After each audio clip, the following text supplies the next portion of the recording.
gungi you baba. Wago na fiera, bigiro no goya goya, ogo. What you got to? Mato dolorone, bigaya begusane rubelo. What you got to? Mato dolorone, bigaya rubelo. O darasaya lumutubuga baba nichugo mare darasaya lumutubuga baba nichugo mare au ma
Everybody, but I will come on now and then do that later.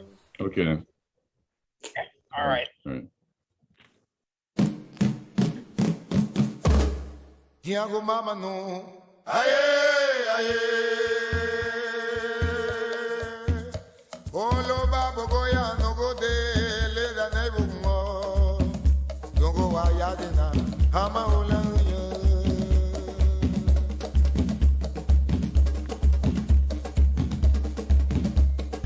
Diago mama no. Aye, aye.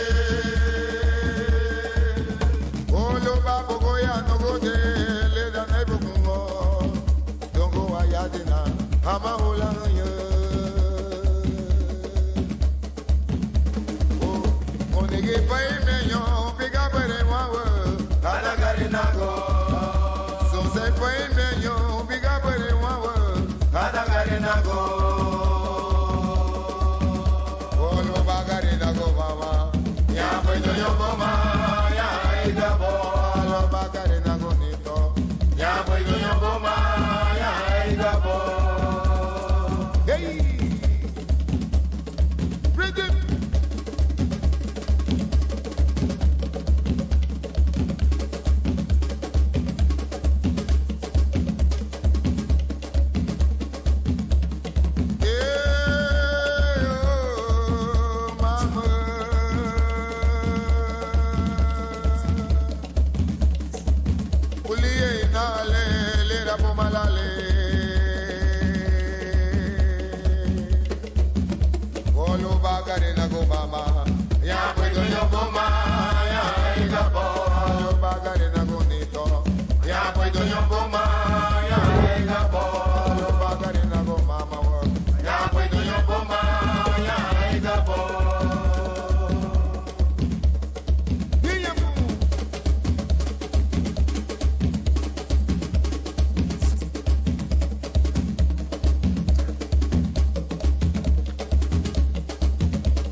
bagarina go mama, ya puedo yo goma, ya ega bo, bagarina go nito, ya puedo yo goma, ya ega bo, bagarina go mama, ya puedo yo goma, ya ega bo.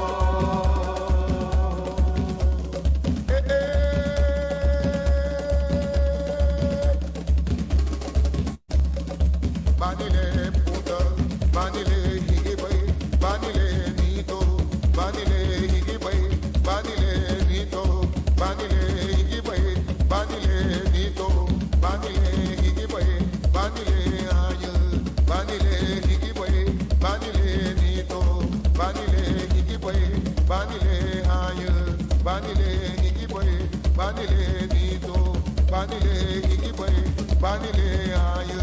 Banile higibay, banile nito, banile haya, banile higibay, banile nito, banile higibay, banile haya.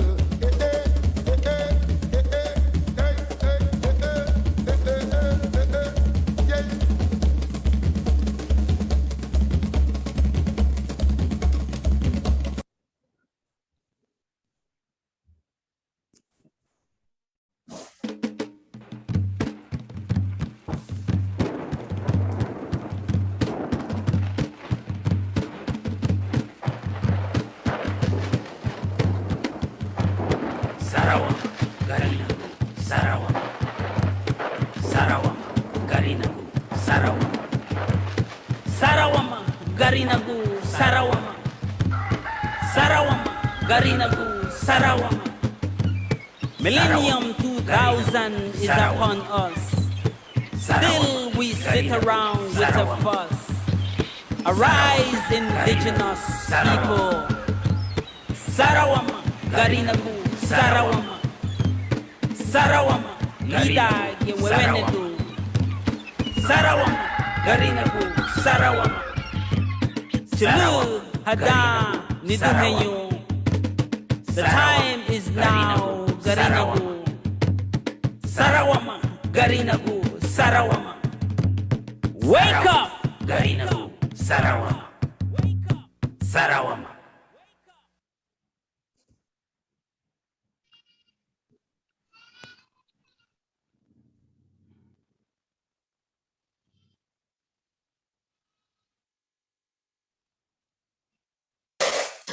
Over to you, Cynthia. Yes. Happy Emancipation Day. Happy Emancipation Day to all. And in this time, we are celebrating and continuing with our program, which is sponsored, hosted, supported by the Garifuna Nation. We welcome all who are joining us to a wonderful evening of sharing by some very outstanding men. Our theme goes along the theme of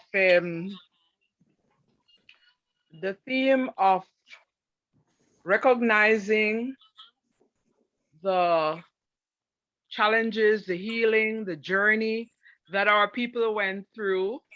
Garifuna, African, indigenous people from around the world.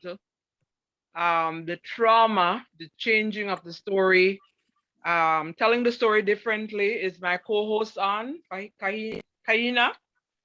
I want to welcome everyone who joined me. And thank you, Garifuna Nation. And I invite you, Mr. President, to just say a little about the Garifuna Nation. As usual, we had a very powerful event yesterday, our town meeting held in Los Angeles, PG Hall. And it is not coincidental that it took place there, because some years ago we met at the parish hall in Punta Gorda, where we considered some of the triumphs of the Garifuna and Maya people, indigenous people and African. So without much deliberations today, we are getting some insights from four powerful men. We will begin first with Prince, and I would like to just thank God for His Excellency joining us from across the shores of Africa, the continent, our motherland, our homeland, our source. And as I always like to say, he's a real prince. This is not a Hollywood make-believe prince. And so we really appreciate that we are in this program creating a sacred space to learn more about ourselves. And what better way to learn about ourselves than to hear from the source, the perspective of the African man, and that African perspective that is in all of us. Because we do know that civilization began in Africa. So today our theme is saving ourselves, saving our sons, saving our souls from the perspective of Indigenous and African people. So Prince, without much, Kaina, could you just give us a few comments about our protocol today? We are going through 10 minutes each person so that we have time for discussion, for questions, for actions. I am thankful for our team, the president himself, Egbert Shaka Ihinyo, as well as we have Sister Lena, who was part of the process yesterday, the conversation, the journey. We also have Mr. Sabal, Mike Sabal, Pablo, and there are many others who are behind the scene. So we will invite you, Prince, to really give us your perspective for a few minutes. And then the other presenter, Dr. Eddie.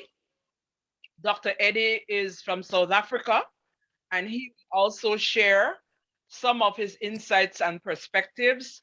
And we have two more gentlemen who are making themselves available in the sacred space to share the story, telling the story differently. So Prince, I give you the opportunity. Kaina, could you just give us a little insight from your perspective as my co-facilitator? Okay, so what we will be doing, like Ms. Cynthia have said, is having a discussion and saving our sons, saving ourselves, and saving our souls, and releasing mental slavery, changing the perspective, and do something about the different things that has happened. And so, without further conversation about is there some for me? What we will be doing, I will can everyone put their first, I'll ask that everyone, if you're not conversing, to put your gadget on mute. It will really help. And each presenter, the 4 men that will be presenting today, each presenter will be having 10 minutes of presentation, and we will be also asking them questions. And with that said, I will invite our first presenter today, which is Prince Lekan Fadina. Prince, thank you for your time, and we appreciate what you're doing despite the differences in time. So thank you. And Prince comes from Nigeria.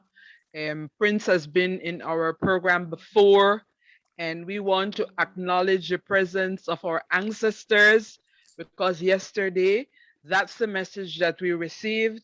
We want to give thanks. We want to give thanks to God. We want to give thanks to all those who came before us.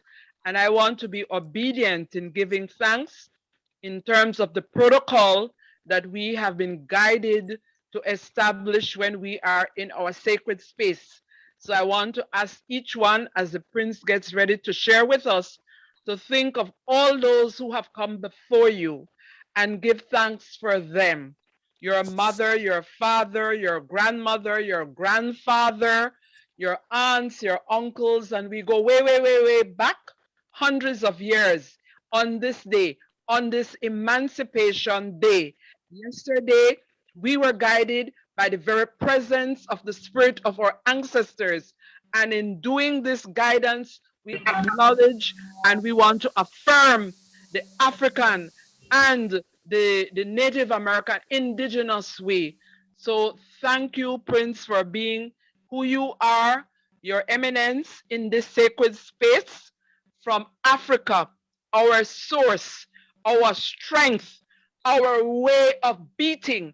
And even as we usher you in, imagine the beating of the drums that have their own way of speaking and being. Welcome, Prince. Thank you. Thank you very much. Can you hear me? Hello, can you hear me? Yes, we can. Yes, we can. Thank you. Yes, sir, we can. Thank you very much. Let me thank everybody for inviting me and also for the sentiments expressed by the ambassador. And I recognize the presence of the president of Garifuna Nation and a host of others. I don't want to, by the time I start mentioning names, the 10 minutes will have passed. However, let me also congratulate you for the ceremony of yesterday. I would have loved to be there, but due to circumstances completely outside control. And as such, I would like to start by coming up with a theme of what I call creating a culture of the needed change, because we've given blessing to our source. It came somewhere and we'll go back to somewhere. And I think culture and our way of life is something that we must recognize, and we must let this be the foundation of what we are looking at. So the topic of my discussion will be creating a culture of needed change. And let me mention all these things I'm going to say, they come from the heart. And I only know what I'm going to talk about only this evening, but nevertheless, I believe I'm part of you and you must see me, I'm your brother. I'm everything that you start, because we have the same blood, we have the same antecedents. We come from Africa. That is our source. So I would like to start by talking about, as I've said, creating a culture of needed change.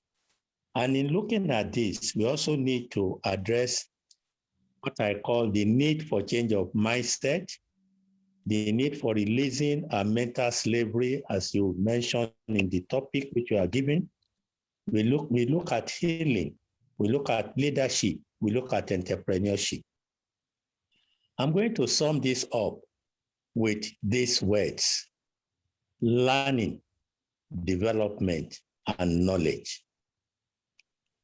Having said that, I believe we must address transition of the change from economic, political, and cultural aspects. We must learn from other countries and other continents, from Asia and some countries in Africa, the need to open up, the need for consciousness, the need for economic development, the need to appreciate that people must know who we are. We must export both our goods and our services. So we must have an export growth strategy that should encourage building of industrial know-how, the skills, the manufacturing. We must also invest in our youth because they are the future. We must learn from the outside world and attract direct investment. We must appreciate that no matter what we want to say, we must start with ourselves by being disciplined, by being appreciated that we must move from me to we. because no man is an island on his own. No tree can stand alone without the supporting leaves. So in looking at this, we must create the right enabling environment. We must seek for investment. We must try to encourage foreign direct investment. We must develop human capital. We must bring the diaspora knowledge and technology into the nation. Without this, we cannot develop. This also brings me to the issue of education. We must invest in education. We must lay emphasis on the establishment of skill acquisition centers, especially for our students who graduated. We must be able to define education, what education is for. It must be education that we can use our hands. It must be an opportunity for our graduates to learn vocational work in addition to their certificate. Certificate alone cannot put food on the table. Therefore, we must move from over-dependence on white-collar jobs among our youths. We must let our youth realize that the Black man is a product of what God says, that you must have responsibility to till the ground and develop the fruit from the ground and ensure that you protect the natural resources. We must also know that technical education and vocational education for our youths, especially now, are very, very important. And this also brings me to the fact that we must ensure that our education system is purpose-driven. We must be practical. We must be relevant to our society. We must appeal to ourselves to create awareness on technology, on education, on vocational, on technical education.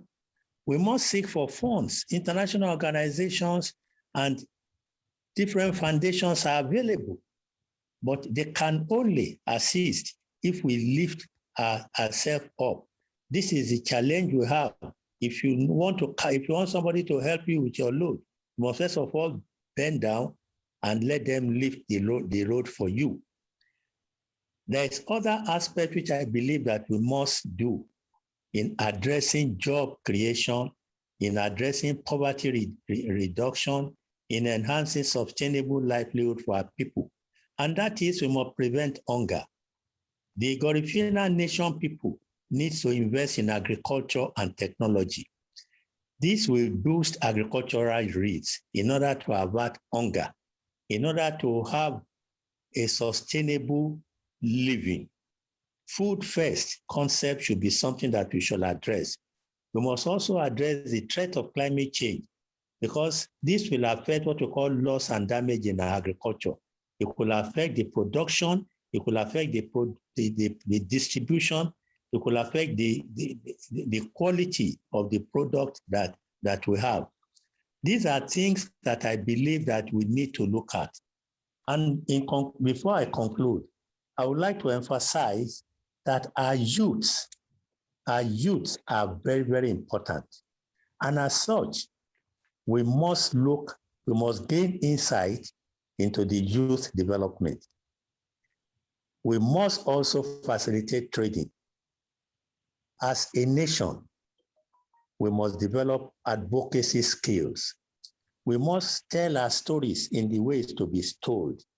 We must see a wider picture and a bigger window. We must take concrete action to ensure that we have a practical understanding of the issues in diverse cultural settings. We cannot run away from our culture. We cannot run away from where we come from. We cannot run away from our history. A nation that has no history is doomed to fail.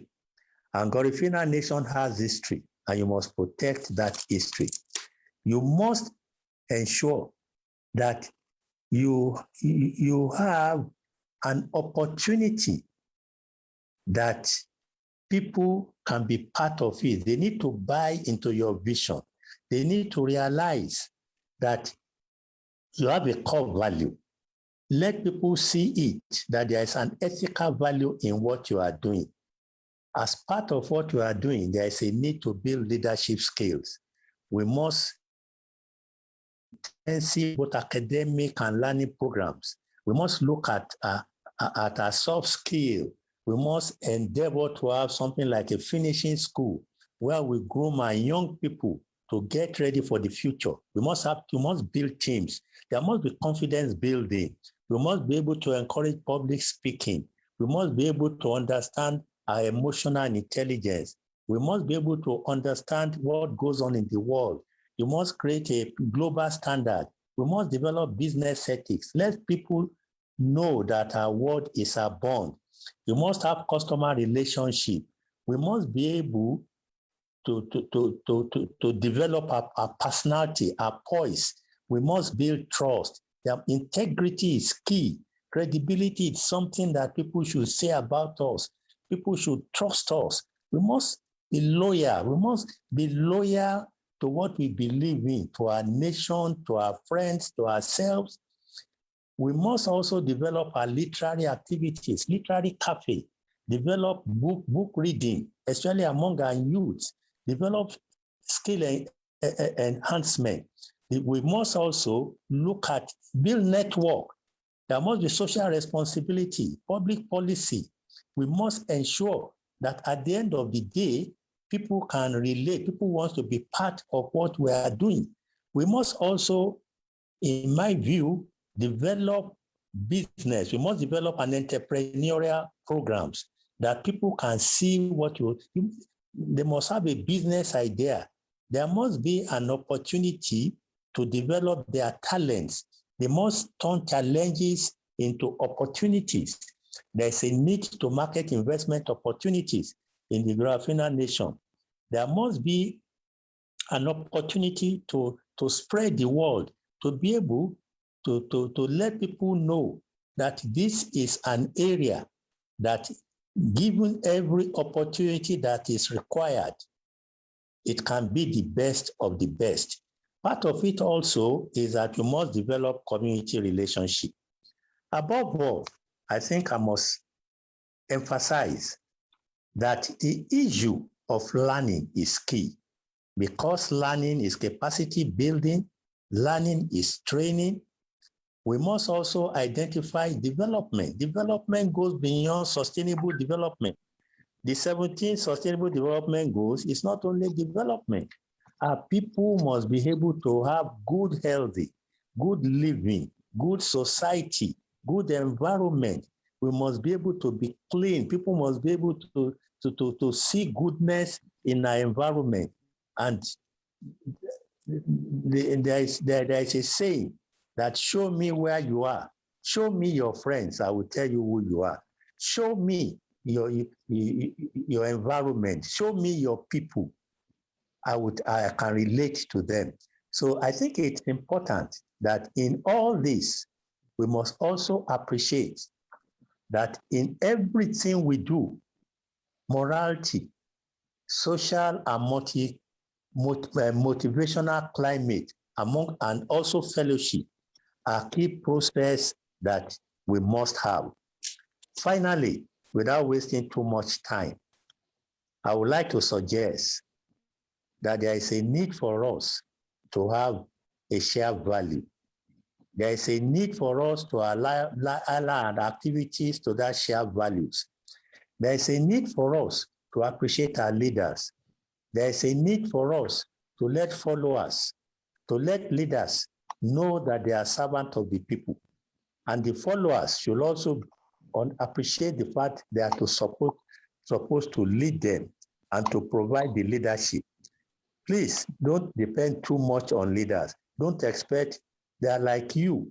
All is happening is they are just first among equal.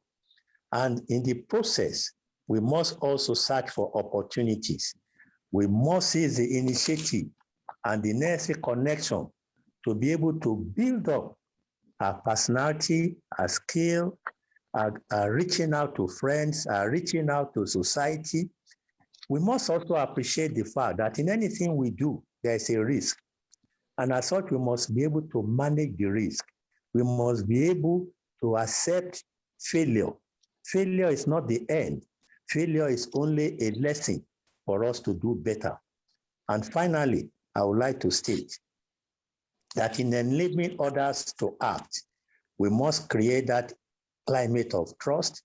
We must facilitate positive independence. We must support face-to-face interaction among ourselves. We must foster collaboration. We must celebrate ourselves. We must appreciate that man is the center of what we do. And if we do this, I honestly believe that you have so much to show the world, and the world itself will be ready to work and partner with you. I thank you very much. Thank you. Thank you. Thank you for a wonderful presentation.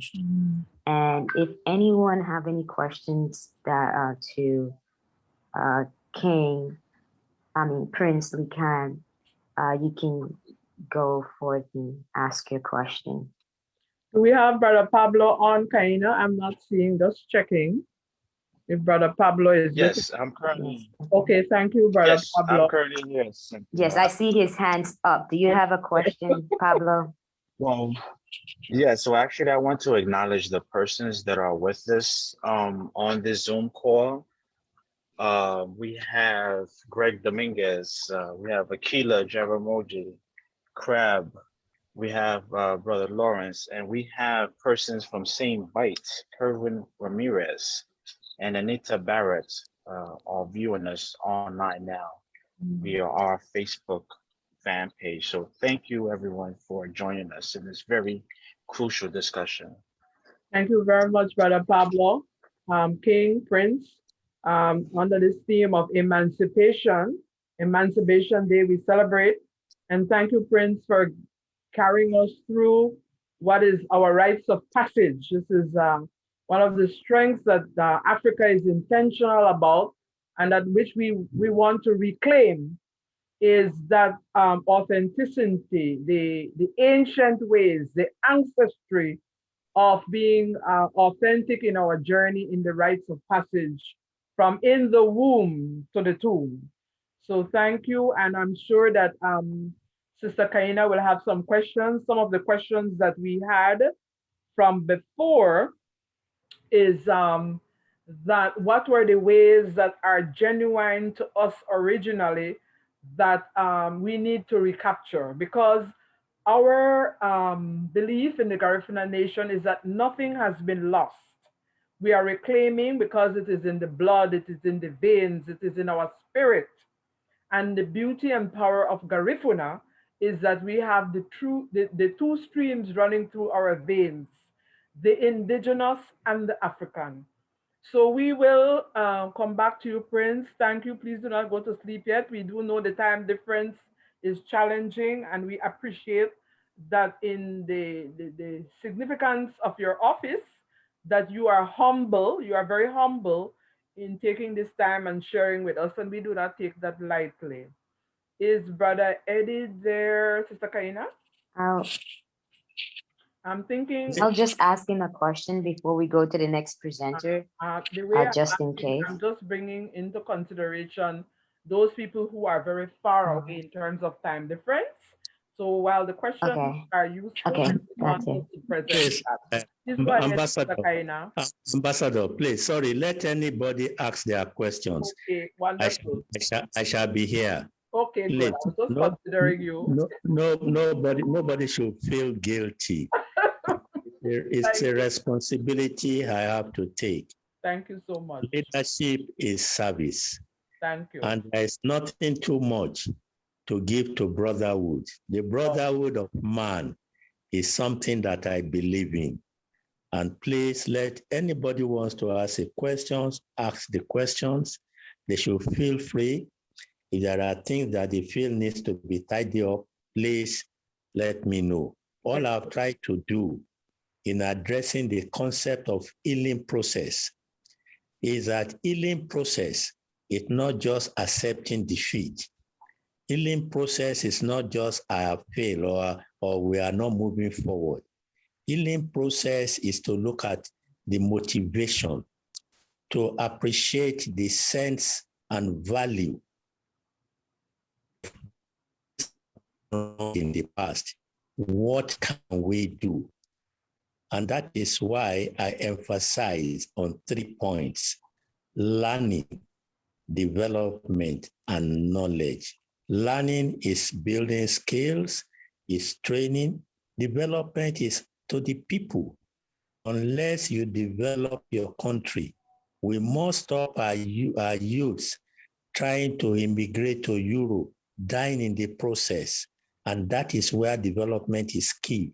If we get it right, people will stay. They will feel happy that they are part of it. And you need to acquire knowledge in this age because we must leverage on technology. We must leverage technology, knowledge, innovation, creativity. And that is the key. Those are the issues that I try to put across. And please feel free. You are entitled to ask questions. It is your right. But please let us make sure that we change our attitude and our mindset and let the future be the challenge for us. Thank you. Okay, thank you. Are there any other questions or comments of Prince?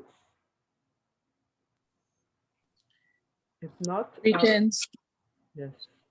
Hello, pleasant good night. I just want to appreciate Prince's contribution and the directions given here. It's all about grooming a balanced and rational society and people.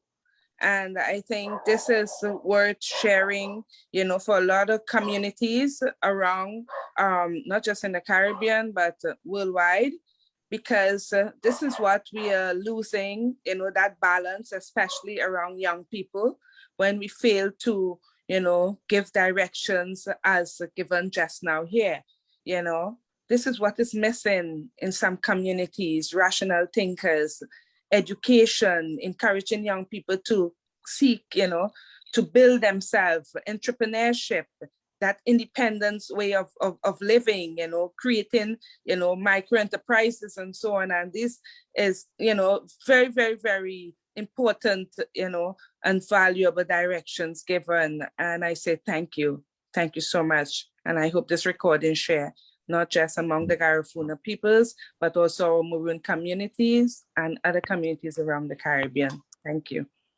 Thank you very much, sister. Thank you. Please, you can send the link to other people. This space here is for our relatives, for our brothers and sisters around the world.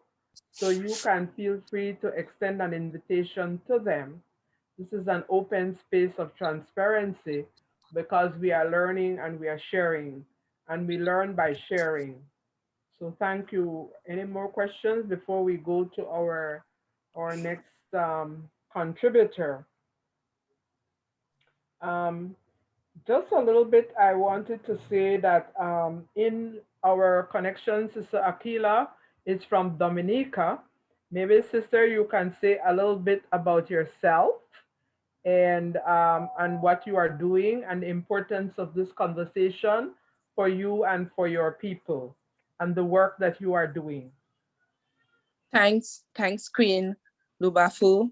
I am Akila Taliba Jaramugi from Trinidad and Tobago. I am from Trinidad. I am based in the forest here in Trinidad, where I run my own business, a reforestation project. I'm a descendant of the Americans, the African Americans who came from Nigeria and Ghana, way up to Sierra Leone, and settled in the Americas, settled in America first on plantations, and we fought our way, ran away from plantation, hid in swamps, hid in the forest and so on. During the War of 1812, some of our descendants decided to fight on the side of the British. Others forced themselves on the British and get out of America by all means necessary. We end up in Bermuda and then to Canada and then to South Trinidad. Here we are now mobilizing Maroons around the diaspora to hold a conference and gathering in November in Dominica, where we're going to share our stories and seek, partnership with the Garifunas, the Kalinagos, the Tainos, all the First Peoples around the Caribbean and the Americas, and also our brothers and sisters from Africa. So this is why I see this gathering very, very important. This meeting here, very, very important. Celebrate my sister for making this big effort, and we are taking this information out to the wider community. Thank you, everyone. Thank you, sister. And we are acknowledging in obedience and affirming the spirit of our ancestors and the divine flow to which we are obedient, stretching our hands, stretching our entire beings across the ocean to Africa, to Europe, to the United States, to Canada, to South America, to Central America, and to the Caribbean. So we are all a part of this family. We are relatives. And this is a historic opportunity on Emancipation Day. Thank you for saying or sharing that it's not just Garifuna. And so we have invited our relative from the Native Americans to be a part of the conversation. Andy, who is an international attorney, who, thanks to you, sister, we were able to make contact with him. So at this point, I will ask our president, Mr. Ihinio, Shaka Ihinio, to give a few reflections on what came out of our town meeting yesterday and the significance of the town meeting, and also yourself, Pablo. What are some of the lessons that we learned in terms of addressing this issue where our current call is no more violence against our families, our communities, and particularly our men. The theme is intentionally saving our sons. Although we focus on sons, we focus on everybody, the family, the community, our countries, our nations, and the world, not just to throw up our hands in despair and talk about what is happening terribly, but what are the ways in which we can learn from Africa, from the Caribbean, from the United States, from Canada, from all our relatives. What are the ways that we can learn to tell the story differently, to change the narrative? Pablo. Well, yesterday was a very eye-opening experience for me. Um, when we were visited by the ancestors, and we had a sister that spoke to us via the ancestor regarding this work that's very spiritual, um, and it's hands-on at the same time. I mean, we have traveled, were banished to Central America, and in some ways that may be a blessing because it gives us a chance to really organize ourselves now in 2021 in establishing or reestablishing our nation. And what does nationhood means to me? It's basically um, doing things based on our Garifuna cultural idiosyncrasies because we are very peculiar people. We have accomplished so much in the Caribbean. We were millionaires in the Caribbean. Now we're basically part of the permanent class in most of the societies that we currently live in. So we have to go back and see and analyze how our ancestors became millionaires in the Caribbean. I'm listening to Prince Lacan as he describes how we need to go back to being entrepreneurs.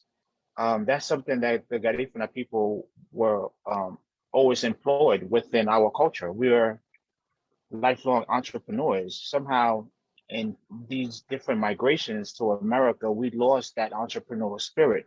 So we have to regain that back. And that speaks to the work of the Garifuna Nation and the men and women that's involved in this current work and trying to inform the rest of our community that we have to come together as a nation to address our common issues.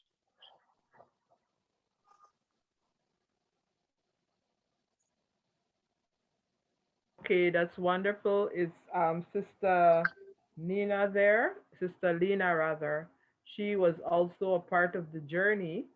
And Perhaps we can get her perspective, or Sister Kaina. What these safe Yes. spaces are for. Sister Lena, can we get your perspective on the journey that we were on yesterday when we had the town meeting?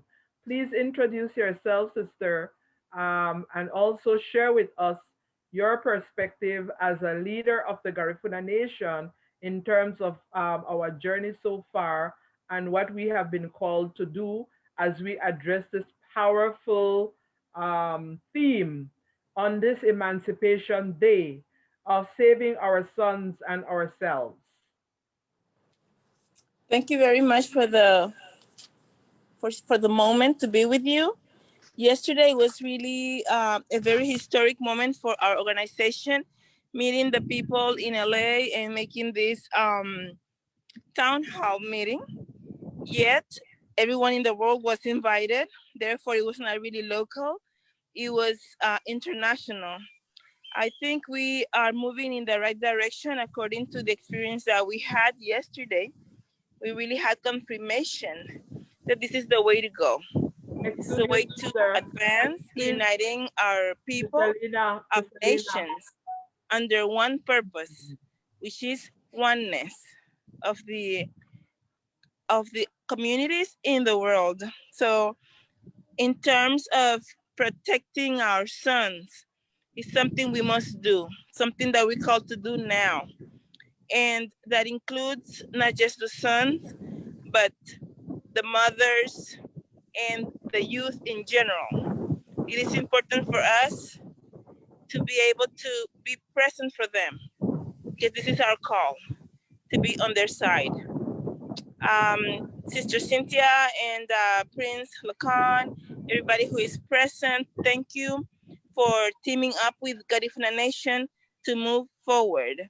And our calling is to stand up, to go step by step, to be firm and continue committed, to know that we're walking in the same direction with one purpose and a goal.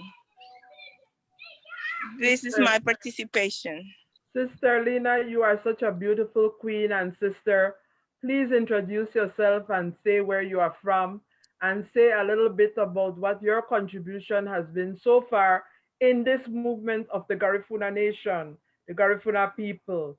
Please, just a little bit about yourself because you have been one of the pioneers, one of the rocks, one of the movers and shakers, queen. So please share about you, your Okay, commitment. thank you. I'm from Honduras. I was born and raised in Trujillo, Colón. Very young, I came to the United States. I learned English, but I never left my Garifuna behind like some people actually did. I retained my Garifuna. I learned my English. And then years later, I had the opportunity to get a scholarship to come back to the US to do my college degree in business. I decided I was going to take business because it was something that would take me to my own to do entrepreneurship. And then I said I could take whatever I decide to do, that I will be able to do business with it. So I prepared myself in the business world. And with that, I was able to start a business in Honduras with cassava. So I call myself the Garifuna Queen, not the cassava queen, the Garifuna Queen. Why? Because I represent the wholeness of what is to be a Garifuna. And I chose cassava because it's done by women, and the brand of my product is Oh Big Mama. And a lot of people would laugh at this, at Oh Big Mama. They say, why? I said, because the mamas are the heart of our families. They are the ones that go to the farm, we come back and we produce the cassava, and a woman takes it to the market, who was me among my 300 women that I had worked with in Honduras. So after that, after many years of, I taught my ladies, my allies, these Garifuna producers, to open the bank account, to be able to speak for themselves, how they're getting ahead. So everyone would take time during the year for us to tell our stories. So everybody had a chance to tell their story, how many kids they had and how their livelihood is with cassava. And if you talk to these women, you know what they would say? That cassava was their husband, because most of them were single women like myself at that time. And so I decided to generate income for these women in order that they would have a way to raise their grandchildren. And I was telling Cynthia yesterday when we met that all this money that these women were making through the cassava process, it went all to education. If I would, it would be a long list to tell you to how many graduations I've gone, graduation from high school, from college, and all these kids have gone to school, having books and transportation through selling cassava. So it's a lot of us doing cassava business. And something else I would like to tell you, when I talk about cassava, I say cassava is me. Cassava is expensive. I say cassava is delicious. I say cassava sustains you. It gives you progress. So every time I talk about cassava, I was really talking about Lina Martinez. So that's what I do. But now through Garifuna Nation, I would like to go more into education, and I want to teach, and I want to work with children. That's my commitment. I would like the children to be able to tell their story, and that's the next step that I want to do through Garifuna Nation, to bring the kids, to teach the kids to tell their story. Beautiful sister, beautiful commitment to the Garifuna Nation, especially coming from a country where we are losing our men, where the men and women who are fighting for the land, the sacred lands of the Garifuna people in Honduras. It is wonderful to embrace this resilience and this determination that you have, that we have in the midst of adversity, saving our sons, saving ourselves. That is the theme. Thank you for standing resilient. And it's not that women do not want or need men in our families, in our homes, in our lives, but there are many reasons through this trauma that we have experienced that we need to face the pain to go into healing, because families, we need everybody. We need children, we need women, we need men. So this is how we are healing our relationships. I want to thank you, sister, and I'd like us to move forward now to inviting Dr. Eddie. I don't know if Dr. Eddie is on, Sister Kaina. I'm still not able to see who all are present in this space. But is it? I had contacted him and he said he was logging in. Okay, excellent. So Pablo, could you please check on Dr. Eddie, because what we learned as we are learning together with the Garifuna Nation is the importance of technology. And sometimes it is challenging for people who are in different geographic spaces to get into the space or in the room. So as we are loving and understanding, we are bringing that energy of bringing Dr. Eddie in. Is Brother Andy there? Kaina? I think Yes, he I'm here. probably, I think he Brother probably Andy? felt, Okay, at this time, I would like to ask Brother Pablo to just share. We heard from Brother Andy yesterday, and Pablo, I will ask you if you could just give a little introduction about Brother Andy, so that we get into the indigenous perspective of this conversation. Thank you so much, Brother Pablo. Just a little welcome drum roll invitation for Brother Andy, our relative. It's such a pleasure to welcome Professor Andy Reid into this conversation, because his expertise is definitely needed. We lack legalese, that I like to call it, the language of law. And welcome, Brother Andrew Reid. Andy Reid is a lifelong activist. He currently a law professor at the Stern College of Law at the University of Denver. His concentration is environmental and natural resources law. His trial and appellate practice have resulted in over 40 published decisions setting legal precedent in many areas of law. His litigation has been covered in numerous national magazines and books, including scholarly journals. Professor Andy Reid, welcome to the Garifuna Nation. The floor is yours. Thank you, Pablo, very much, and Cynthia. Um, my old expertise was pretty much the concentration was in environmental law.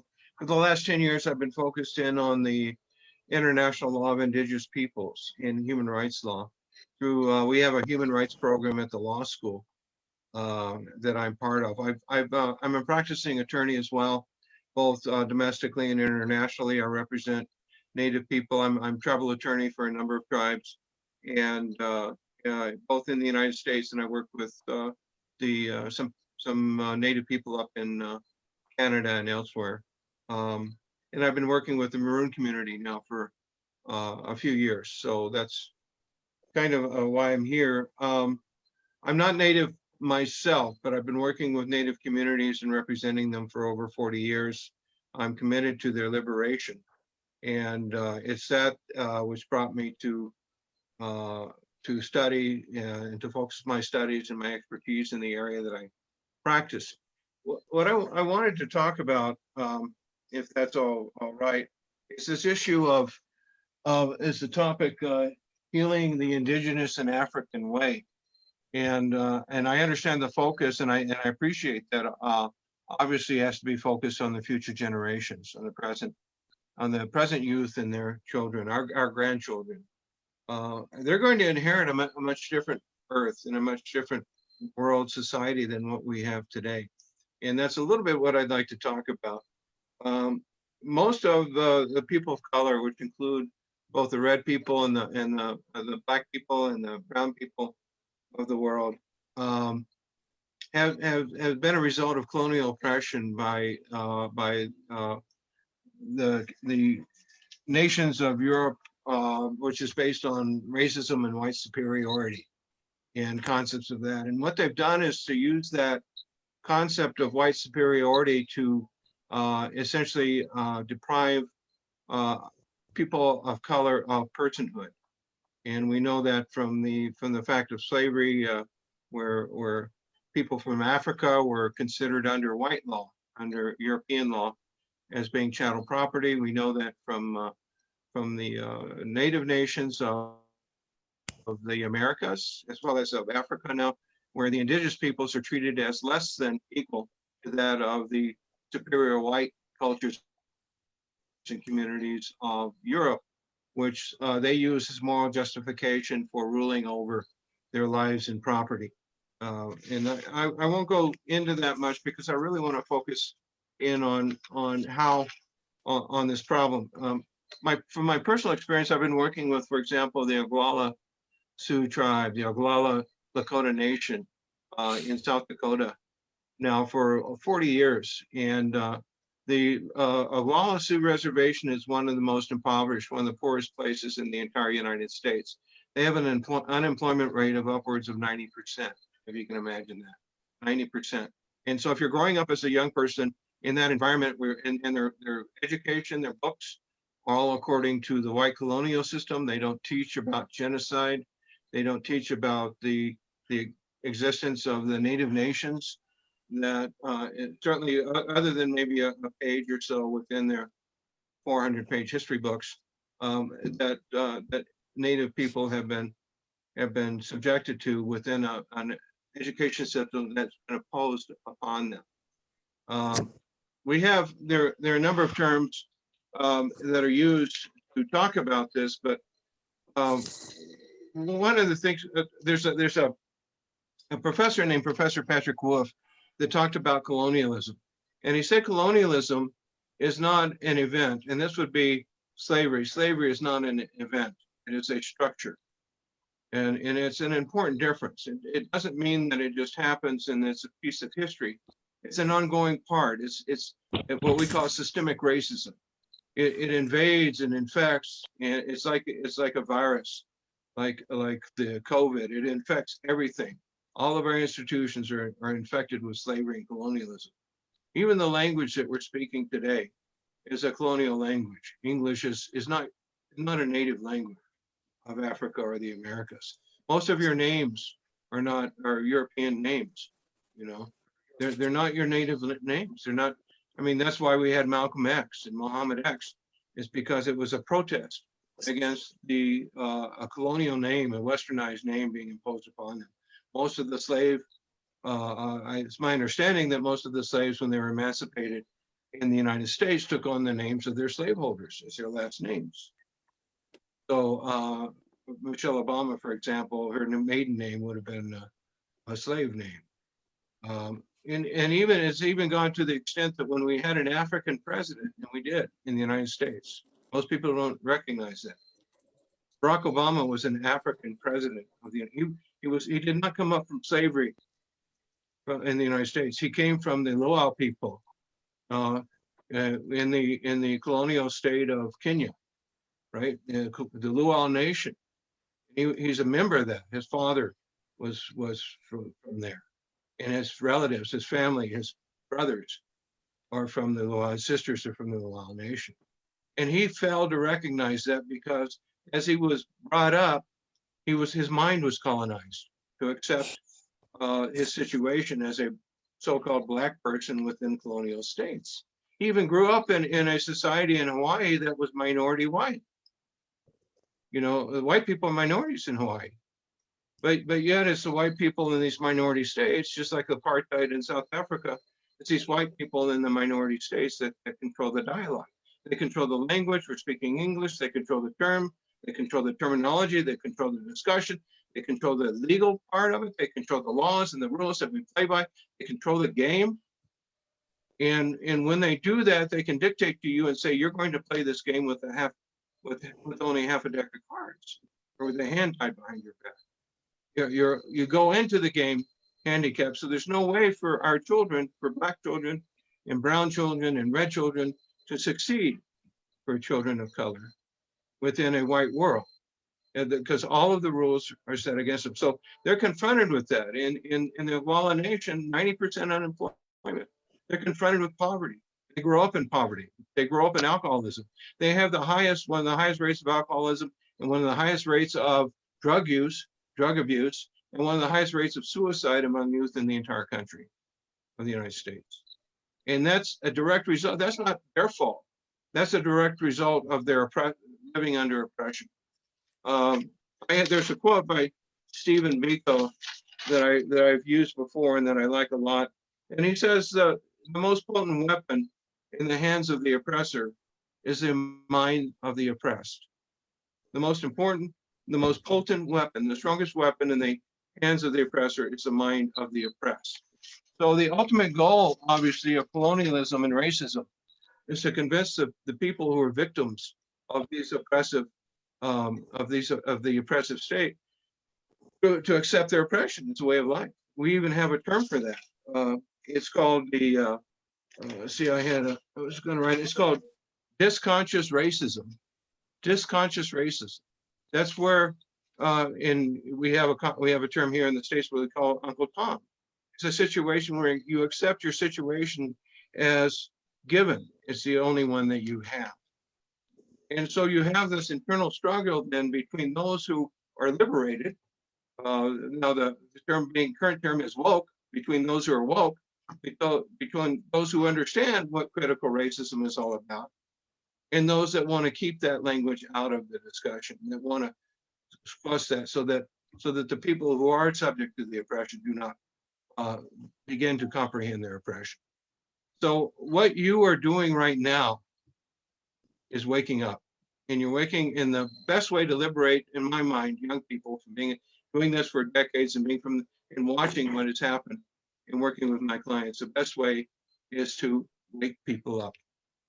And you're going against a system where the whole system is designed to put people to sleep. It's designed to put revolutionaries to sleep. It's designed to put our children to sleep, so they accept their situation, they remain slaves. Alice Walker wrote a book called, I think maybe I got the author wrong, but The New Jim Crow. But it's talking about how slavery still exists today. That when you throw a rock in a pond, you have all these ripples. That big ripple may have ended, but you still have a lot of ripples that continue.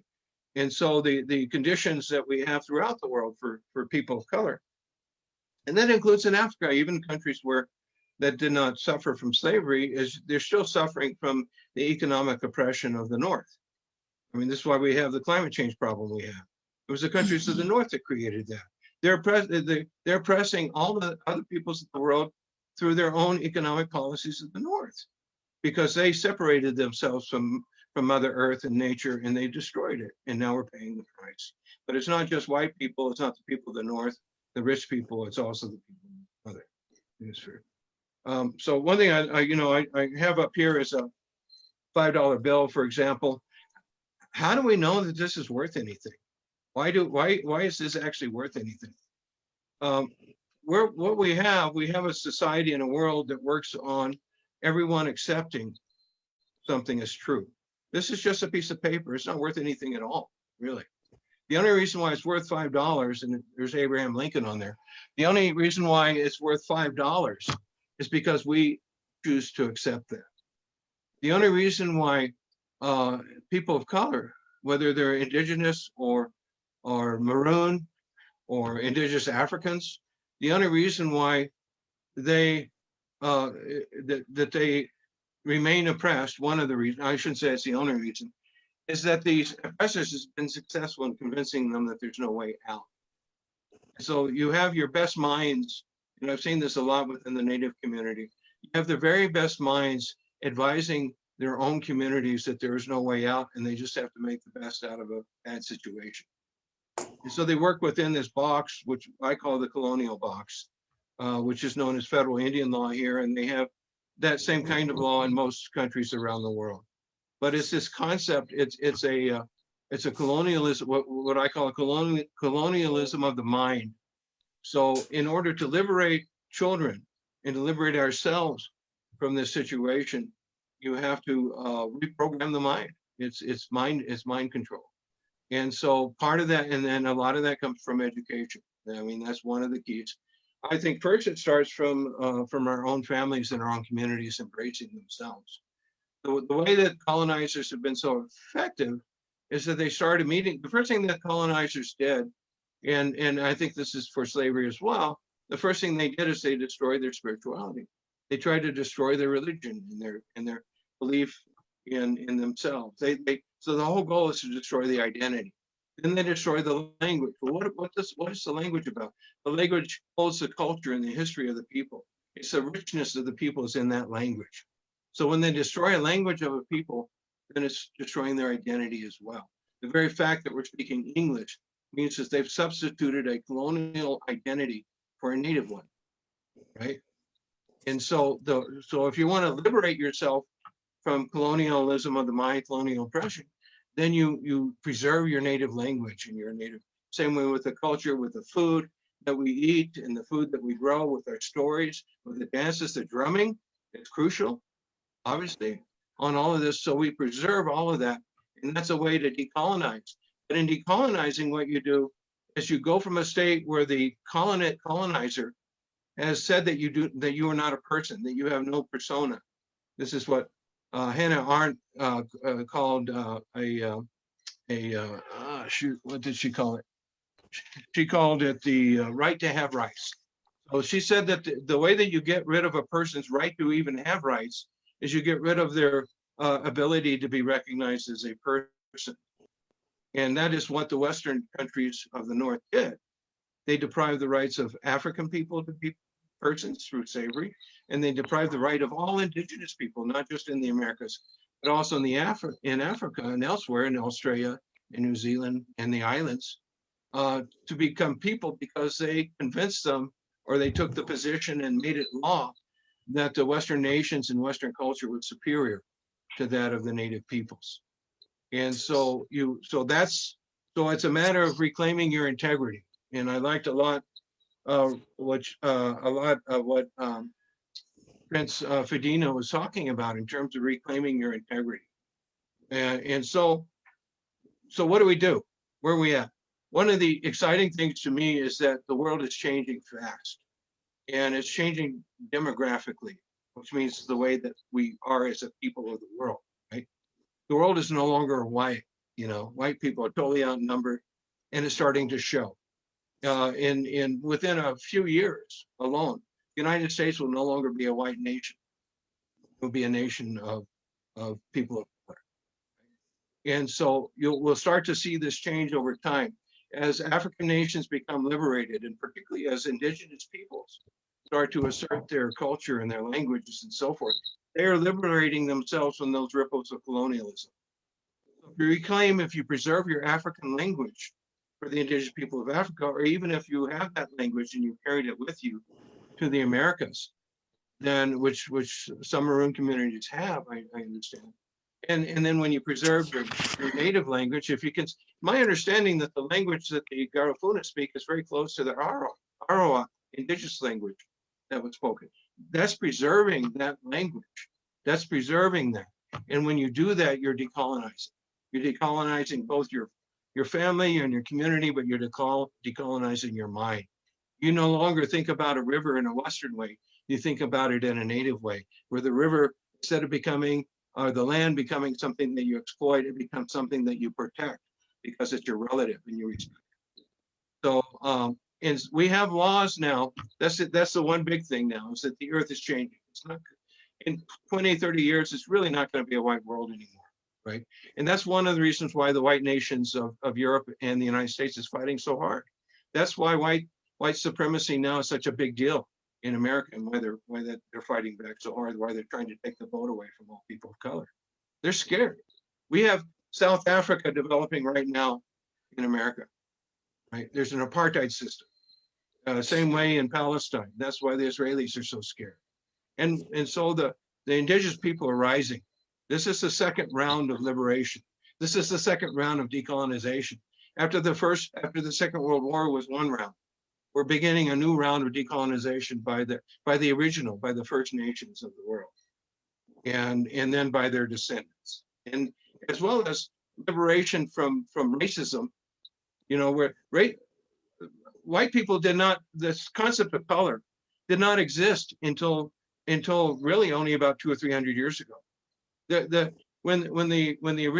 Originally there was no distinction between people according to the color of their skin or their ancestry. You know, the distinction according to race is only a fairly modern creation. And so I know from my children, from my daughter, she no longer has, that's not part of her culture. So in the young people, we have an opportunity for that to leave us, for that to be something where we don't talk so much about the color of your skin, but who you really are. And so I find that exciting, and that's a big change. The other change I wanted to make, and this is more along my line as an attorney in this area, both as a law professor and as a practicing lawyer, is the law has changed. Western nations are morally corrupt. They're morally bankrupt. They've been morally corrupt. They've been corrupted at the heart. And Emerald Cicera says this, who was he was a Haitian poet. I believe he's Haitian. I can't remember, but he's got some excellent writings on this. But he talks about the moral corruptness of colonial nations. You cannot be a colonizer without corrupting yourself. You know, if you're going to inflict that kind of injury on somebody else, you damage yourself. The colonizers have damaged themselves. They are morally bankrupt and morally corrupt. They've already done this to the earth in their economic model of capitalism, which is the uncontrolled exploitation of the earth, is failing on them. They're bankrupt. So they're having to turn to different economic models. What are they turning to? They're turning to native people. They're turning to indigenous economic models because they were the people that lived in a sustainable relationship with the earth. So these are exciting things that are happening right now. And so now you're having the international legal community talking about, and this is where we have the SDG, Sustainable Development Goals from the UN. They had that big meeting that I went to in Rio for the Earth Day, or with the World Earth Conference that they had there, and another one in Cochabamba that I went to in Bolivia, where they talk about the rights of Mother Earth. Well, why are they talking about these things? Because the Western models, the models that came out of Europe, are bankrupt. They don't work, and they're destroying not only the world, but they're destroying human beings. And there's a real chance that the human species is threatened. within the next 100 years by climate change. I mean, threatened the existence of the human species is seriously being threatened right now. If you talk to climatologists and other people.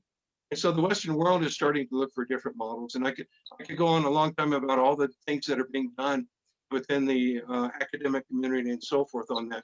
But one of the things that they're developing are now these new laws. So they're developing international laws.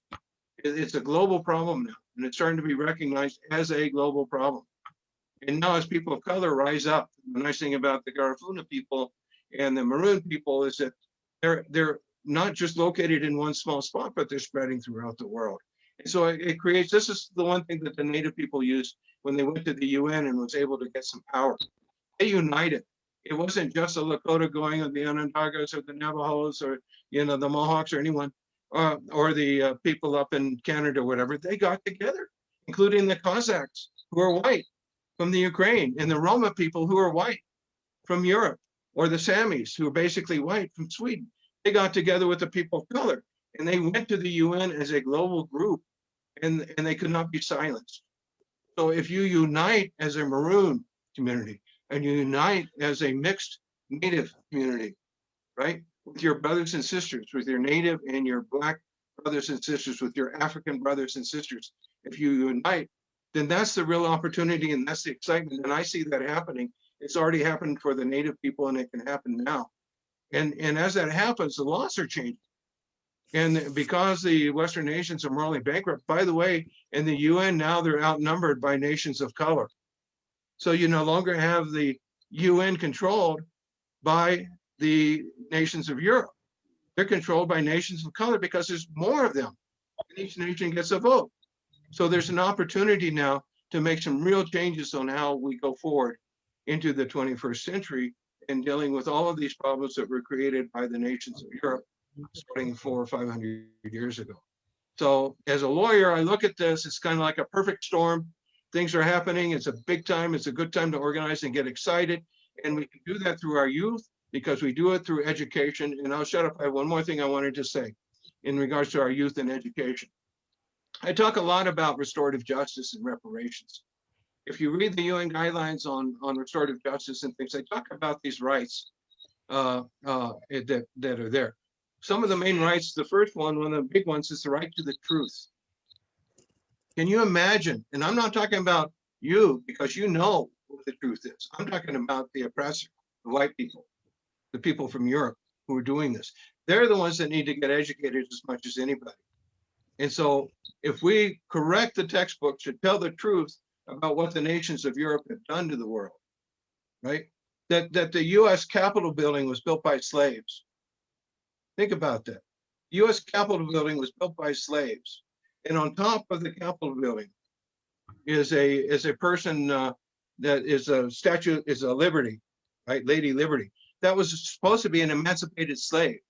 When that was first designed, it was supposed to be an emancipated slave that went on top of the U.S. Capitol building. And the Jefferson Davis, who ended up being head of the Confederate people during the Confederate nation during the Civil War, he was in charge of that. This before the Civil War, and he objected to that, so they put up Lady Liberty. But it's that we have to put that emancipated slave back on the top of the U.S. Capitol building. You understand? It's liberating. It's liberating. In downtown Denver, where I work, they had a statue. They had a memorial in a fountain where all the colonists came and they stopped there. It's called the Pioneer Fountain. So all the pioneers came west and they took the land of the Native people and they stopped right there. And that was the fountain. They put on top of the fountain Kit Carson. Kit Carson was an Indian killer. He killed thousands of Native people. When they were doing the long march, marching the Navajo people off the Navajo reservation, he was the one that rode behind all of the Navajo Nation and killed the people that were walking too slow. That was Kit Carson. They honored him by putting him in a statue 80 years ago in the middle of Denver, where the two main intersections, that's where the trail ended for the settlers. And last year they took Kit Carson down, right? This is what I'm talking about. Things are changing. So now you need to reclaim your names. You need to reclaim your language. If you have a name for a river, a name for a forest, or a name for a mountain range, You know, use your name. Don't use the colonial name. If you have a name for your lands, you know, I don't know, Carib or maybe it's what is it, Palingo? Did I get that right? I can't remember, but you have your own names, you have your own language, you have your own culture. Use it. That's the way you liberate yourselves, and that's the way you teach your children to liberate themselves. You use their names and not the Western names. So some of the work I do with my Native friends and Native communities, so we're changing that. Mount McKinley, the highest peak in the United States, was changed to Denali, Mount Denali, which is the native language. They just changed the name in the Black Hills, which is where Custer went. They just changed the name there from Harney Peak. Harney was a general that killed a lot of Indians. They changed it to Black Elk Peak, you know. And so these things. So then when white people then see this, when I talk to my Native friends and they tell me their name and it's Native, I'm speaking their language. If they tell me their name in English, they're speaking my language. This is important. This is very important. And this is where our African brothers and sisters can help so much, because we need them to help the diaspora people in reclaiming that heritage. And the right of return, for example, the decade of return, it's crucial, and we need to continue that. And so we need to take that to the next step. And part of that would be taking advantage of this opportunity and doing this global organizing. And there's an opportunity here within the law. That's what I'm saying. So the law is changing. Human rights are changing. You have a human right to the truth. You have a human right to education. And the human right to education means true education, education that's real and truthful and appropriate for the people that are being educated. You don't give a Native person a white education. You give them a Native education, right? And you have a right to your property. You have a right to the economy. All these things are human rights, and you can enforce them on an international level. You also have a right to something that is really interesting. It's called the right to an effective relief. And what that means is when you go to court, you have a right to have that court give you something that's real. So if you're being oppressed because of who you are, and an effective relief can only be real if it addresses that issue and addresses the oppression. So anyway, I'll stop there. But I'm saying there, I think that within our youth, and I'm sorry, there's not more here on this call. I don't know if anyone here is under 30. Maybe there are. Some of you look pretty young. Young at heart, Andy, young at heart. Yeah, young at heart. Well, we need to get this out, and we need to make sure that you go into your communities and you teach this stuff. And so the young people are the ones that stand up, and they stand up with integrity and with pride, and they don't let any white person or any government or anyone tell them that they're not that they lack integrity or not as equal or better than the people that are. Thank you, Andy. We've had some very rich sharing, and I'll take a little break. We have a couple minutes left. And so we'll take a break, and I'll ask Brother Alfonso, who did poetry yesterday, while you think of your questions or comments, Brother Alfonso will share with us a poem. Brother Alfonso Caetano. My name is Alfonso Cayetano, and I wrote a poem on Nelson Mandela, and I would like to share with you on this Emancipation Day. Great and mighty Nelson Mandela, you were a proud South African warrior. You were a great giant without temerity for unjust laws of South Africa. Your only goal in life was to destroy apartheid and bring freedom to all of your South African people. You trained your mind by studying law to eradicate apartheid. You disciplined your body to focus on your goal to get rid of apartheid. You calibrated your mind and your body to take on apartheid. You were prepared to save your people from the indignity of apartheid. Even when you were in prison for 27 years on Robben Island Penitentiary, where you were tortured and treated like an animal, you did not give up on your dream to annihilate apartheid. While in prison, you suffered severe hardship, endured hard labor, breaking rocks with sledgehammer. Your inhuman treatment in prison did not break you down, nor did it derail your dream. Robben Island Penitentiary served as an incubator for your dream and as a tomb to bury, and not as a tomb to bury your dream. You sharpened your brain and wits in prison. You did not dwell on self pity. You organized and mobilized your people from the belly of the beast. You were transformed in prison and you got rid of bitterness, envy, and revenge. God purified you for your special mission to free your people from apartheid. You prepared your tribe for your freedom. You prepared your nation for liberation. Agitation was your weapon of choice. Agitation was your landmine, your gun, and your bomb. You agitated for your life and freedom. God finally heard your prayers. After 27 years of imprisonment and 27 years of inhuman servitude, you inflicted a powerful blow on the conscience of the world and the conscience of South African apartheid leaders. With your sledgehammer, you dealt a fatal blow to apartheid. With your sledgehammer, you brought freedom to your people. President Nelson Mandela, your life gave birth to a new South Africa. In order to enter the new promised land of South Africa, you forgave your wretched leaders for your inhuman treatment.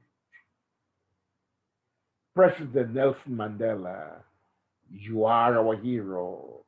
You are a giant leader. You have built a lasting nation by bringing white and black Africans together. May all Africans emulate your honesty, your statesman, and your altruism. President Nelson Mandela, you are not a man of greed. You are a man of great deed. You are a simple man with powerful deeds. Purify our minds, cleanse our hearts, and teach us to respect and love one another. You were never corrupted by power. You used your power to help all South Africans. May we never use our power to pray and kill our African people. Oh, great and mighty President Nelson Mandela, you will forever live in our mind and heart. Beautiful, beautiful poetry with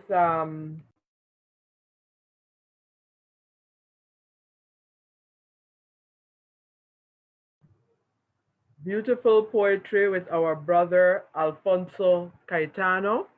And at this time, I'd like to thank everyone so far who has contributed. Sister Kaina, I ask him, and Brother Pablo, thank you for being a part of this team. Sister Lina from the Garifuna Nation.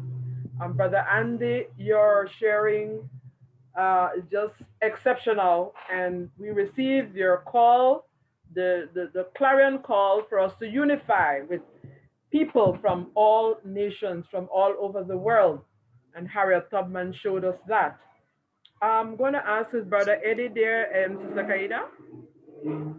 I'm not always. Yes, he is. Okay, so at this point, since we're looking at time, we ask you to hold your questions and your comments. Brother Pablo, I'm asking you to kindly just take note of any comments. I'll ask Brother Eddie to share only because he's in South Africa. Come on, and the time difference is great. The poem was just appropriate that was read just now by our relative, Brother Caetano. So Eddie, Dr. Eddie comes from South Africa. He's been on our program before, and he was one who said his profession was catching babies and supporting women. So all these men that we have chosen in this sacred space are men of integrity, men of power. And our challenge is to celebrate and to tell the story differently about the lie about Black men and men of color who are often portrayed through the media as criminals, as thieves, as everything negative. The intention of the Garifuna Nation is to celebrate, affirm the power and the strength of our African and Indigenous men. So Brother Eddie, my colleague from South Africa, I met him when both of us were awarded Kellogg Foundation Fellows as Outstanding Leaders of the World. So Dr. Eddie, say a little something about yourself, please. Can we see you? Can we hear from you, Dr. Eddie? The drum rolls for Dr. Eddie. Give him a round of applause. Thank you. Thank you very much. And I would say good morning, but I know it's a good evening on that side. But I just feel very honored, but sure, on cloud nine. I'm on cloud nine, having been privileged to sit at the feet of the people who have shared with us up to now. Let me say congratulations and a happy Emancipation Day. Thank you, thank you. Yeah, I'm overwhelmed now. I don't know really what to say. Begin with where you are, Dr. Eddie. Who are you? Where are you from? And so on. Let me help you. I'm from Africa. I'm from everywhere. I'm from the Caribbean, and my spirit has roamed throughout the globe, and I'm very thankful to God for having opened the ways to the spirit, my ancestors, who are our ancestors. And I was just laughing when Prof. Andrew Reid was talking, because my surname is Mhlanga. Now, many people cannot say Mhlanga. But actually what it means, it actually means read, but they are with a double E-D. So we are all connected. We all one. And thanks for saying for me to say who I am. I'm Eddie. I'm one of 8 children from my mother, but the second one. And I came to be what Sister Cynthia has said as a baby catcher, not out of choice, but out of a calling, a response to the need of the community. When I saw many women and children dying during or soon after, childbirth, and I wanted to be a psychiatrist, but later on I decided, no, that's where God is calling me to. In other words, being responsive to what I saw around. And my mother is the one who gave me values. Basically, my father was not always around. And of course, we know we have a lot more of our mothers in us than our fathers. Now, let me not be too long. What I wanted to share today is really to say who we are, because it's only when we know who we are that we can be of support to those around us.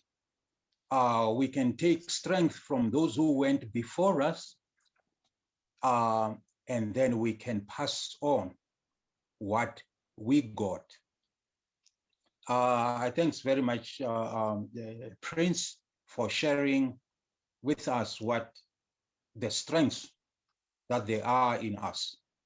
And Brother Andrew Prof for having actually talked about, mental slavery, mental colonialism, that those are the things that are holding us back. And we need to be thankful for what we have, realize our strengths, but also realize that we are also weak. And in our weakness, we open ourselves to learning. And in learning, we become stronger. So I thought I would share this to say that, when we stand together, we are stronger. But let us realize that we become weaker when we start expecting that things will be done for us when we're waiting to be given. And indeed, we've seen this in South Africa. From the days I was fortunate that I was the first director for women and children for the whole of South Africa in 1995. And I've seen how we were strong and moving ahead. But when we started opening up doors and saying, oh, we'll accept technical assistance here, we'll accept, the mighty dollar there and so on, we have become so weak that today, that very same proud government of Nelson Mandela and Thabo Mbeki has become so weak that each department now depends on foreign technical assistance, and therefore they set the agenda. So we need to be very careful about, yes, we are collaborators, yes, we are partners, but we should never be recipients, except being recipient to God who gave us the spirit of saying it is not the material body that matters, it is actually the spirit that matters, because that is indestructible. And what has happened today is that we have allowed materialism to set the agenda about what we should be doing, what is important. And I've forgotten that you are my brother, you are my sister, you are my child, irrespective of the color of your skin or the length of your hair or the shape of your nose. Now, this is what we're starting to forget. And we need to go back to touch base again, to zero in on who we are, touch with nature and say, I am of the earth, because out of the earth comes health. Out of the earth comes wealth. Out of the earth comes wisdom. So let us touch base and indeed acknowledge our ancestors and acknowledge the spirit of the Almighty, Mvelingange, Shikwembu, the God that is in us. And then acknowledge our parents, our grandparents, because we have a saying that goes, it's a saying that goes that your parents are your gods because they brought you to this earth. It is through them that we came here. Then we have to acknowledge others, those around us, our fellow beings. And then we have to acknowledge ourselves. And one of the sayings we have is to say that I am because you are. So whoever is walking down the street or down the path, I am because of that person. Without that person, I am not anything. Unfortunately, often when we get into positions of power, which I call fake power, we tend then to think we are important, others are not. But we must remember a chief is a chief because of his people. Now we need to look at our children, those who come after us. We have a responsibility to teach them, not by word only, but by deed. But also to recognize that even as they are children, the young people, that they will also teach us.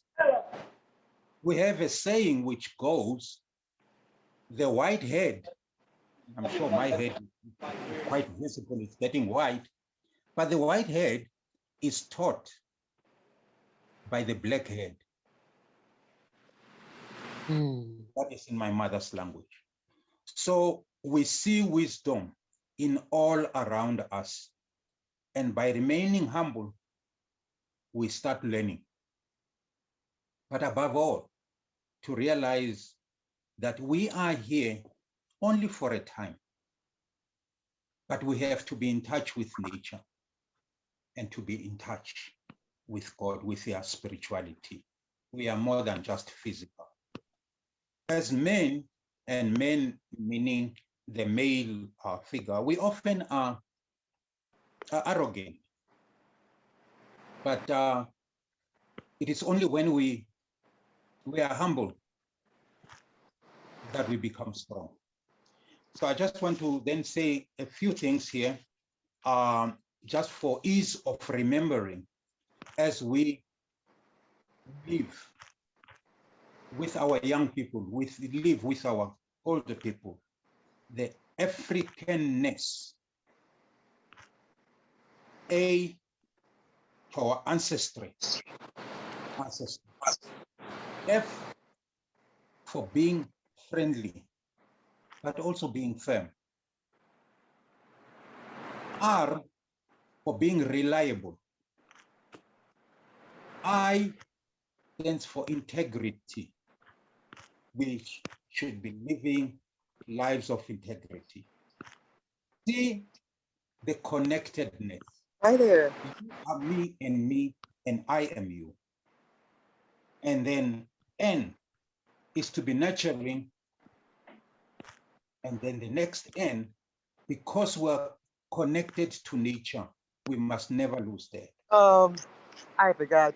Every Sunday, the Garifuna Nation has a little Zoom thing. And then E. Please mute.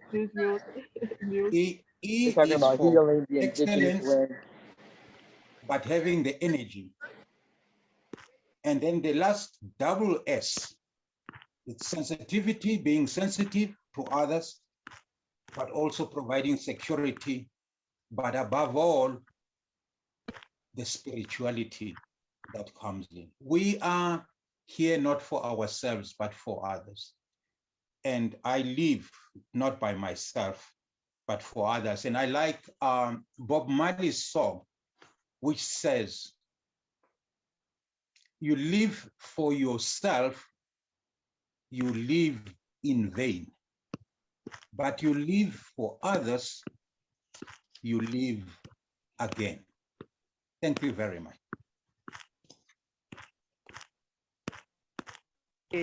Beautiful. Thank Brother you, Dr. Eddie. Eddie. Oh, that is awesome. Thank you so much. Dr. Eddie is part of our working group Taina, could you say a little something about our group? Because our other presenter is not available due to unforeseen circumstances. Brother Sam, he will join us in another sacred session and circle. This has been so rich, very rich. So I'll invite, thank you so much, oh my brothers. You all are just awesome in affirming the strength of African, indigenous, and people. I'm learning that from Brother Andy. We need to affirm our right to be recognized as a people. So, Kaina, any comments, any questions as we move forward to what has been a very rich afternoon? Sister Kaina, Sister Lina, Brother Pablo, as rapporteurs and facilitators of this sacred circle. Um, how are you seeing it? Any questions, any comments at this time?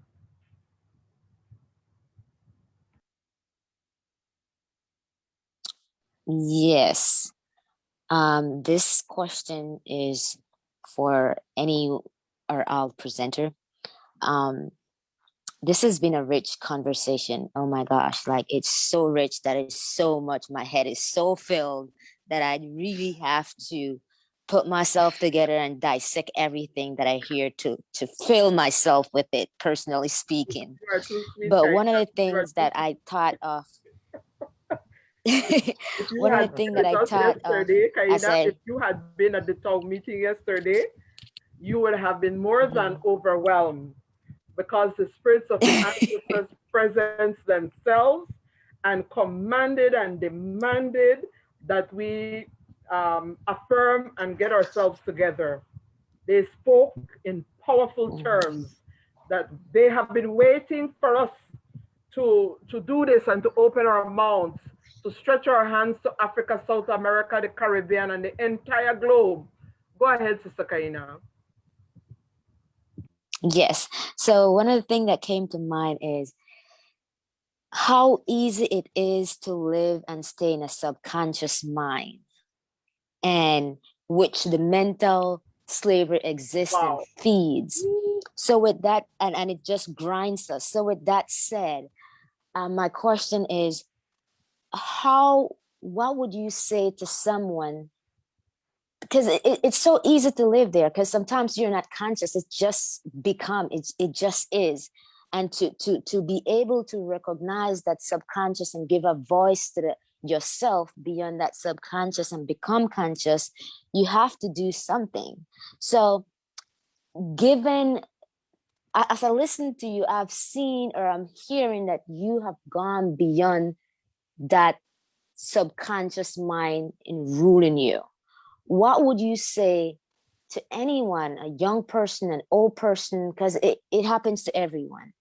What would you say to that person in order for him or her to wake up, to save themselves, to save their souls, and even to save their sons if it's a woman? Wow. Kaina, that's a tough question. But I want to add to that question by just embracing these three men, our brothers, let's say South Africa. Right now, Brother Eddie is in the midst, he's a calm in a storm because we just heard about what was happening in South Africa, right? He's in the midst of that. So your question is powerful for him. It's powerful according to how Brother Caetano read the poem about Nelson Mandela. And so that's, I will just, I need to say that because Brother Eddie is in the midst of that storm. Please go ahead and respond, gentlemen, any one of you.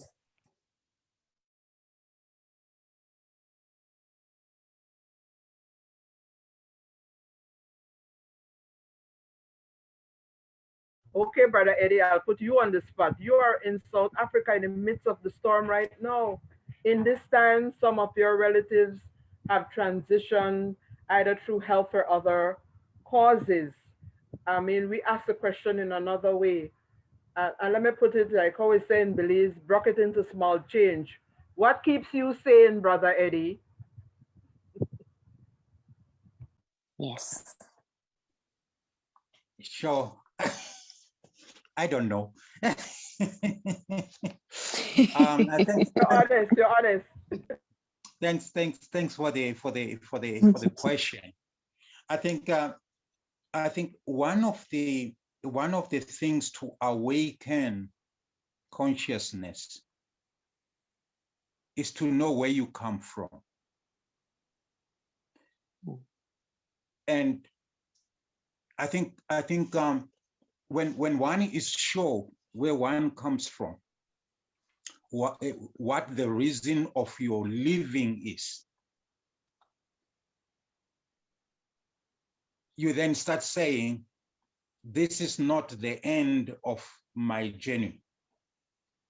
I need to know more about myself, about my strength, but also where I am going. For instance, now with the everything that is happening around, you then ask yourself, but why am I here at this time? Why wasn't I born 50 years ago? There has to be a reason. And the reason may not be far, because the reason may be in the brother or the sister that you see, or in the child that you are helping to deliver or to catch, but also from your experiences, where you come from. Now, I've been very fortunate. I shared a little bit about where I come from, but along the way, there have been heroes and heroines that strengthened me, my grandmothers, both biologic, spiritual, and even community. I've worked for a while with the Steve Bikos. You know, I was the minute secretary during that time when Steve Biko was the president. And then I went through the Soweto uprisings and so on. I still got a little knob here where I was hit by the police. So so that reminds me that I had been there on the 16th of June, 1976, when we went marching. So all those experiences go on to strengthen me. And then I go on. I've been so fortunate. You know, I was right there in that first administration of Nelson Mandela, and being the first, being honored to look after the health of women and children in South Africa. I've shaken his hand, and the small thing is that when now I wanted to shake the hand of Graça Machel, he pulled her hand away from me and hid it behind his back. And I then learned with my outreached hand like that, I had to put the other one together and say, thank you very much. But I have been, all those have added to things in my life, the Winnie Mandelas, you know, when I talked to her about vasectomy, I was talking to female politicians, and then she leaned over and saying, Eddie, does it still really work? You know, so all those anecdotes, things like that went on to build the strength to say, I can also be a tree on which my brother and my sister can lean on in the time of need. And indeed, looking at the situation to say, no, this is but a phase. And all I have to do is to remain true to the spirit, to those around me, and to the children that come. But the truth, we need to face it. Unfortunately, the truth gets sacrificed on the altar of convenience. Thank you. Thank you, Brother Eddie. That's a very powerful, Thank you. deep, unconditional love response. We are going on a time check right now, and we'd really like to hear from the other brothers, and if there are anyone in our sacred space that has any comments or questions. I noticed that Sister Akila has been congratulating and appreciating all our presenters, our brothers in the sacred circle. Brother Pablo, could you please just help if you see any messages or points on we're going live, we're live streaming. If you have any questions or comments, team, please just feel free in this space of our wrapping up.